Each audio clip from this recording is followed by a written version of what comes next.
C'est le soulagement qui domine en ce début de semaine. Les grandes chancelleries européennes accueillent avec satisfaction l'élection sans ambiguïté de Péter Magyar. Le nouveau Premier ministre hongrois a obtenu hier une majorité des 2/3 au Parlement. Autant dire qu'il aura les mains libres pour refaire de la Hongrie un état de droit. Il s'exprime encore à l'heure qu'il est, le Premier ministre hongrois, après une très courte nuit. Caroline de Camaret, vous êtes notre envoyée spéciale à Budapest. Bonjour à vous. Péter Magyar, elle est donc le nouvel homme fort du pays. Bonjour. Ses premiers mots ont été pour le peuple hongrois, pour l'Europe. La place de la Hongrie est en Europe, a-t-il rappelé. Oui, c'était d'ailleurs sa conférence internationale, parce qu'en fait, il a peu parlé dans les médias internationaux, cet eurodéputé de 45 ans qui est pourtant multilingue. Non, il a concentré sa campagne sur les médias nationaux et sur un message surtout économique. Attention, vous avez eu 40% d'inflation dans le dernier mandat de Viktor Orban.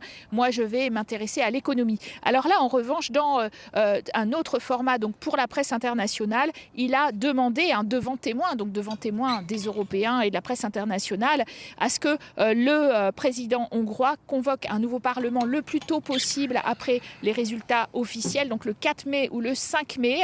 Et ça, c'est important, vous le voyez derrière moi, ce parlement qui va être détenu aux 2/3 par les partisans de Péter Magyar, donc TISA, les nouveaux eurodéputés qui justement n'ont pas eu le droit de s'exprimer jusqu'à présent parce qu'ils étaient très nouveaux dans le job. Et puis, il a dit qu'il allait prendre toutes sortes de mesures. Il a appelé à la démission du président, qui pour lui, le président hongrois, est une marionnette de Viktor Orban.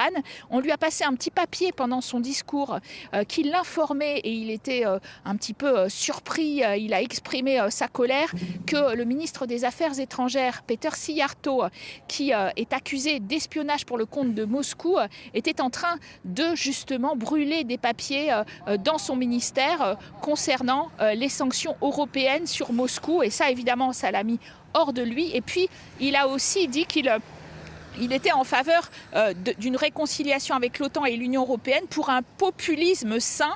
Et il a, au passage, dit qu'il allait instaurer un nouveau régime pour ce qui est des premiers ministres, 2 mandats seulement, et ce serait rétroactif, ce qui empêcherait éventuellement Viktor Orban de se représenter. Or, il a une super majorité, Péter Magyar, et il peut changer la Constitution. Et il promet une nouvelle ère, donc après les 16 ans de pouvoir d'Orban, une nouvelle ère saluée par les institutions européennes. Qu'est-ce que ça va changer concrètement pour Bruxelles, Caroline, pour l'Ukraine aussi? Est-ce que les Européens vont faire table rase de l'ère Orban?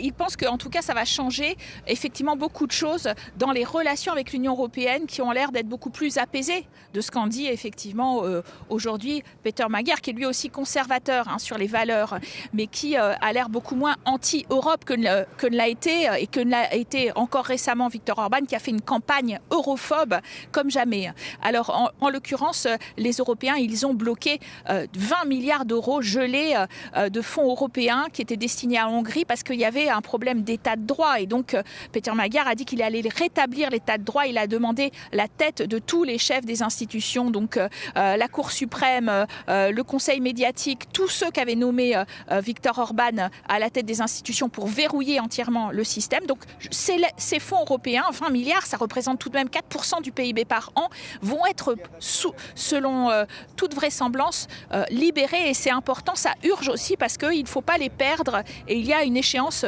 très rapide pour ne pas les perdre. Et puis, deuxième chose importante, évidemment, Viktor Orban a bloqué les 2 derniers sommets européens, le prêt de 90 milliards d'euros à l'Ukraine. Et là encore, on pense qu'il va être débloqué, ce prêt, parce qu'en plus, la Hongrie ne participait pas financièrement à ce prêt, mais les autres pensaient que c'était très important pour la survie de l'Ukraine. Là encore, il y a eu des mots échangés avec le président Zelensky, qui a demandé à Péter Magyar une rencontre. Et ça, c'est une nouvelle parce que Viktor Orban, il a rencontré 4 fois Vladimir Poutine depuis le début de la guerre. Mais en fait, son cœur n'allait pas en direction de l'Ukraine beaucoup. Vous l'avez compris, il a fait une campagne très anti-Ukraine. Donc là aussi, des relations plus apaisées avec l'Ukraine sont à attendre.